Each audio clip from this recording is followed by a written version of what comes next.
मित्रों नमस्कार। आज 6 अगस्त है और आज के कार्यक्रम में हम आपका हार्दिक स्वागत करते हैं। आपको सूचित करते ये हर्ष है कि आज 3 महीने हो गए हमको इस कार्यक्रम को प्रस्तुत करते हुए, और जैसे जैसे आप सबने इसको पसंद किया, सराहा, प्रोत्साहित किया, इस कार्यक्रम की अवधि हमने 20 मिनट से 30 मिनट बढ़ाई और फिर अब 40 मिनट का ये कार्यक्रम प्रसारित किया जा रहा है। इसके पीछे उद्देश्य यही था कि अधिक से अधिक कलाकारों की भागीदारी हो सके और अधिक से अधिक कलाकार हमसे जुड़ सकें, उनकी विधाएं, उनकी कला आप तक सीधे पहुंच सके। और इसीलिए लगभग हम 12 से 15 कलाकारों की प्रस्तुतियां इस पूरी अवधि में कर पा रहे हैं प्रतिदिन। अब ये कार्यक्रम लगातार जो आप 3 महीने से देखते आ रहे हैं, संस्कृति के रंग के रूप में हमने एक इसका नाम देना चाहा है, इससे पहचाना जाएगा और आप इसका स्वागत करेंगे, हमारा विश्वास है। आज इस कार्यक्रम में लगभग 12 कलाकारों की प्रस्तुति लेकर हम उपस्थित हुए हैं। इनमें लघु नाट्य शामिल है, ढोलक वादन, लोक गायन, शास्त्रीय गायन, गज़ल गायन, तबला वादन, उसके अलावा बैगा जनजाति के नृत्य, सेला कर्मा नृत्य, गुदुम बाजा और शास्त्रीय नृत्य शामिल है।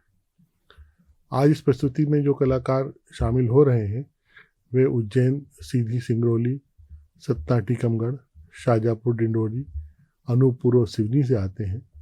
उन्होंने बहुत जतनपूर्वक संयोजित करके अपनी अपनी प्रस्तुतियां हम तक पहुंचाई हैं। हम उनको आपके समक्ष इसी आशा से प्रस्तुत कर रहे हैं कि आपका प्रतिदिन की तरह हमको प्रोत्साहन प्राप्त होगा। आपसे अनुरोध है कि जिस प्रकार आपने इन 3 महीनों में लगातार इन कलाकारों को, प्रदेश के इतने सारे कलाकारों को, जिनकी संख्या लगभग 2000 से ज़्यादा हो गई है अब तक, जो इस कार्यक्रम का हिस्सा बने हैं, प्रोत्साहित किया है, आगे भी करते रहेंगे, अपनी सलाह देते रहेंगे, अपना मार्गदर्शन देते रहेंगे, अपने सुझाव देते रहेंगे। बहुत बहुत आभार।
एक दिन गिनता था मैं कि कब वो दिन आएगा और मेरी पट्टियां खुलेंगी। और वो दिन आ भी गया। उस दिन सुबह से मैं बहुत खुश था, डॉक्टर के आने का इंतजार कर रहा था कि आज मेरी पट्टियां खुलने वाली है। डॉक्टर आए, उन्होंने मुझे गुड मॉर्निंग कहा, विश किया और मेरी पट्टियां खुलने लगी। जैसे जैसे पट्टियां खुलती गई मेरी उत्सुकता बढ़ती गई, लेकिन पट्टियां खुलने के बाद जैसे ही मैंने अपना चेहरा देखा, एक भयानक चीख के साथ मैं बेहोश हो गया। मैं खुद अपने उस चेहरे को देखकर डर गया था। इतना भयानक, इतना क्रूर चेहरा मैं कैसे किसी को दिखा पाऊंगा? कैसे किसी के सामने जा पाऊंगा? नहीं, उस चेहरे को लेकर मैं कहीं नहीं जा सकता। और उसी रात चुपचाप मैं आर्मी हॉस्पिटल से भाग गया और भटकने लगा। लोग मेरा चेहरा देखकर मुझसे दूर होते, मुझसे गिलानी करते, मुझसे भयभीत हो जाते। और मैं इसी तरह भटकता रहा। मुझे हिम्मत नहीं कि मैं घर चले जाऊं। घर, हाँ, मेरा अपना घर, जहां मेरी माँ रहती है। माँ, कैसे दिखा पाऊंगा उन्हें अपना ये चेहरा? कैसे सामना कर पाऊंगा उनका?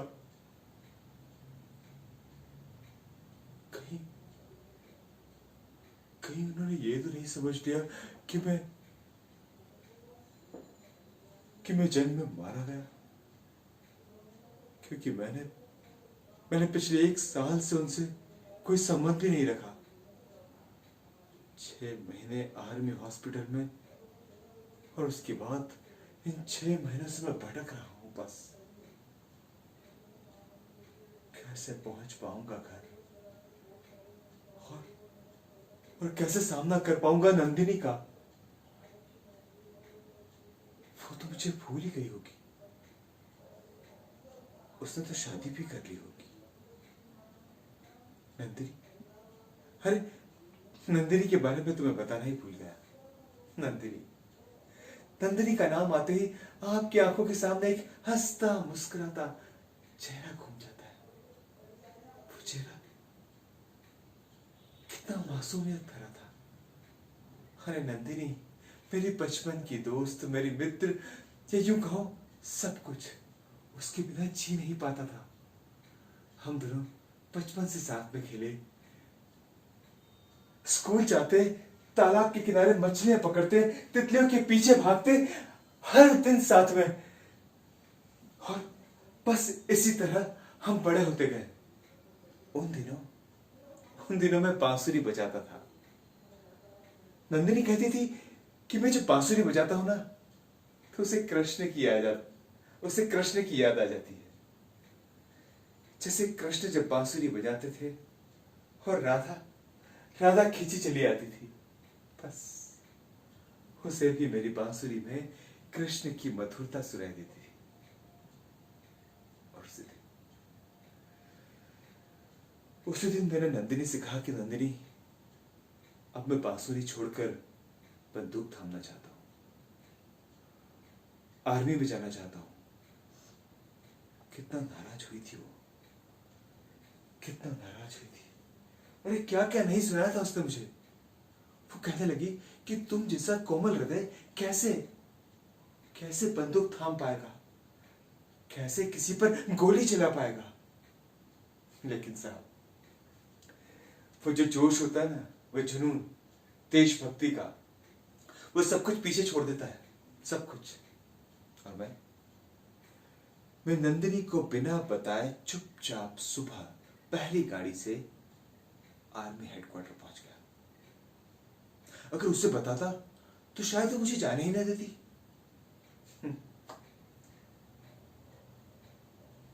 और तब शायद ये हादसा ना होता। कैसे सामना कर पाऊंगा उन आंखों का, कैसे जा पाऊंगा उसके सामने, कैसे? नहीं नहीं, अब मैं घर नहीं जा सकता। नहीं,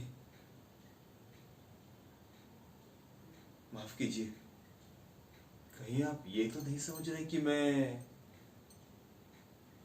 नहीं नहीं साहब, मैं उतना कायर नहीं हूं जितना आप समझ रहे हैं।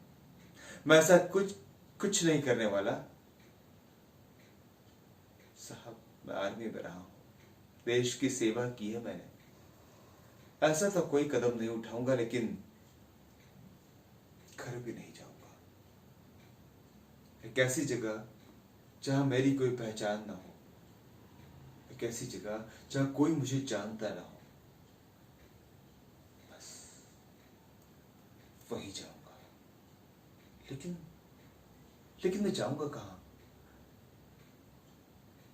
अरे वहां उस प्लेटफॉर्म पर वो गाड़ी खड़ी है, कहीं ना कहीं तो जाएगी, और शायद वो जाने ही वाली है। उसी गाड़ी में जाऊंगा, जहां भी जाएगी बस उसी के साथ चले जाऊंगा। चलता हूं, शायद वो गाड़ी छूटने वाली है।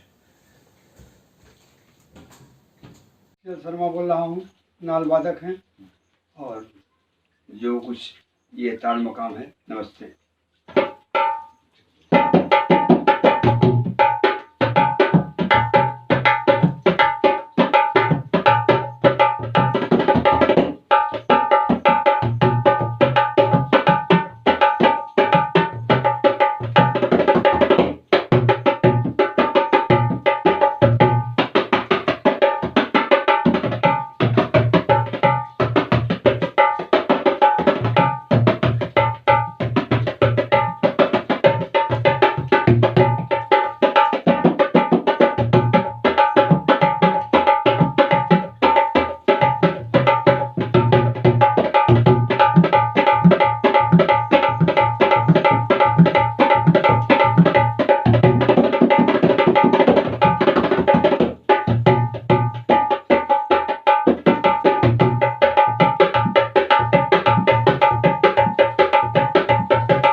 हरे राम रथ चढ़ी आए भगवान, देखन हम जाबै रे हरे।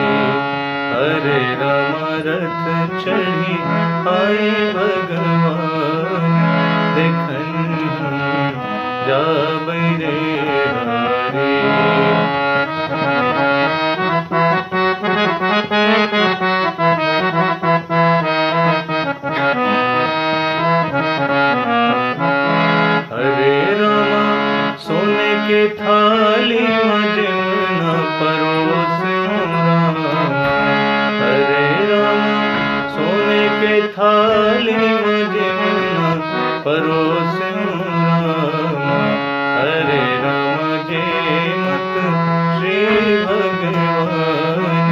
देखन हम जाबै रे हरि। हरे राम रथ चढ़ी आए भगवान, देखन हम जाबै रे हरि।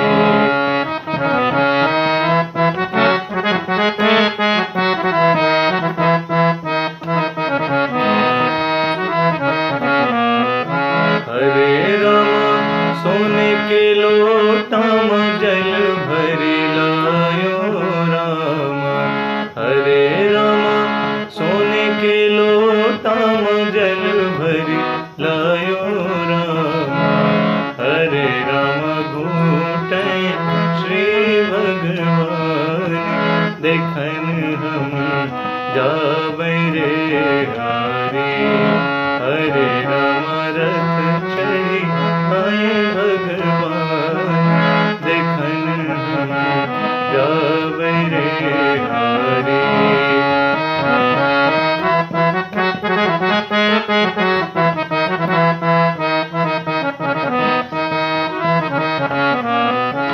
हरे राम लौंगा इलायची कबीरा लगायो राम। हरे राम लौंगा इलायची कबीरा लगायो राम।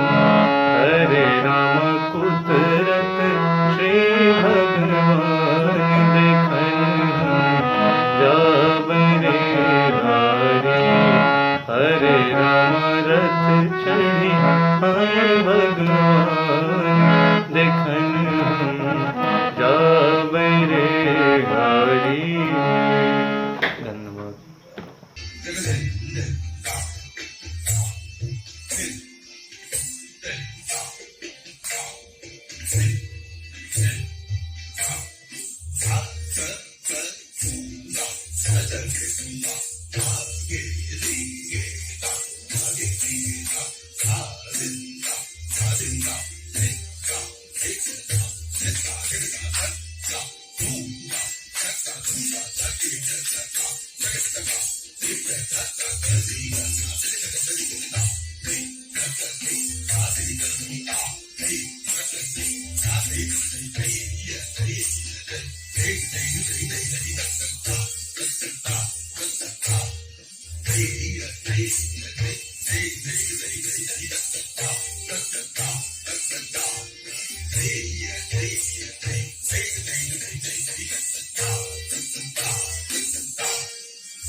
सजन है और मैं हूँ सलोना सा सजन है और मैं हूँ जिया में एक अगन है और मैं हूँ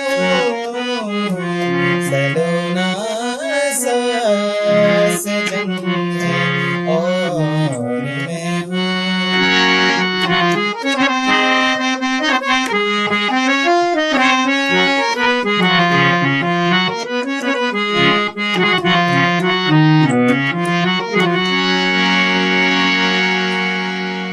तुम्हारे रूप की छाया में सजन तुम्हारे रूप की छाया में सजन तुम्हारे रूप की छाया में सजन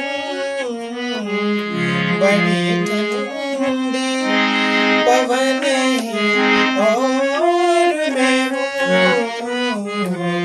सलोना सा सजन है और मैं हूँ जिया में एक अगन है और मैं हूँ सलोना सा सजन है और मैं हूँ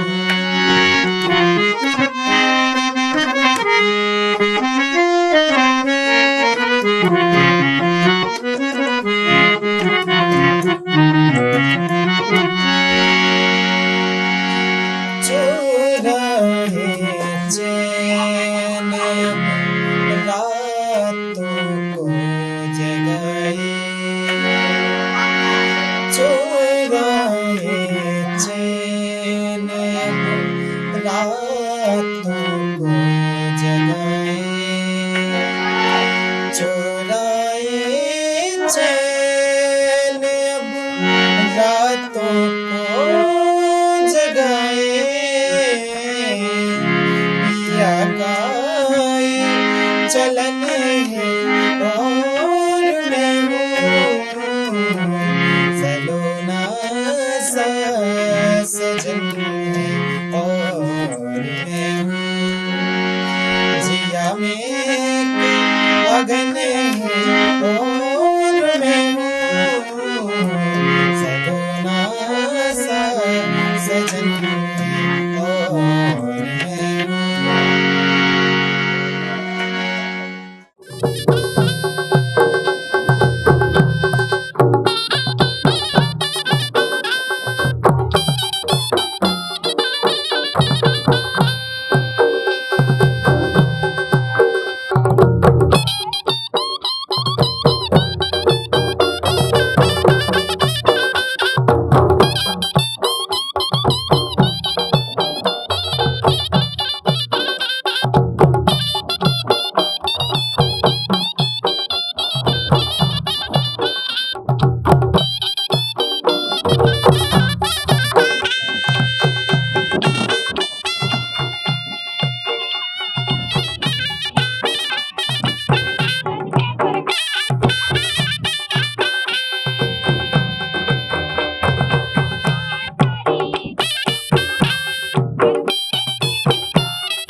गिरा